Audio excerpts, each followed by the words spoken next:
So I couldn't stitch a stitch, so go back and watch this video. It's talking about PDA autism, and specifically the fact that we very often have this dysregulated emotional response to things that make us feel this threat response.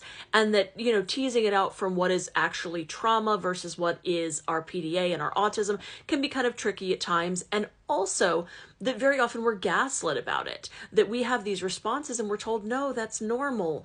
No, it's totally fine. You're just going to feel like that. This is just a stressful situation, so that's normal. But what ends up happening is very often because we've been gaslit and we've not been told and validated that we feel unsafe or uncomfortable in those situations, we often are told things like, oh, the boys just liked you, or they really weren't, bullying you. They were just teasing. It was just minor. That's not actually what was happening there. When we move into the world trying to navigate it by ourselves, we dismiss all of the red flags in abusive relationships because of this. And when we look at the rates of SA and other forms of assault on autistic women especially, the last statistic I saw was 9 out of 10 of us have experienced some form of SA or assault.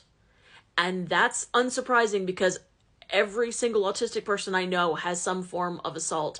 And all of the women have some form of SA in their history, myself included, multiple times over.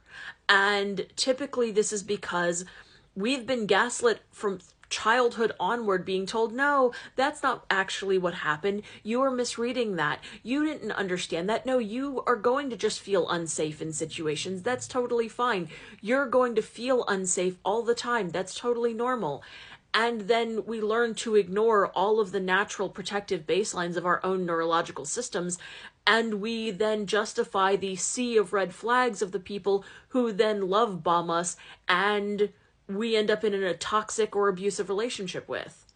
And it happens again and again and again because society invalidates our experience of feeling unsafe so much that we do it to ourselves.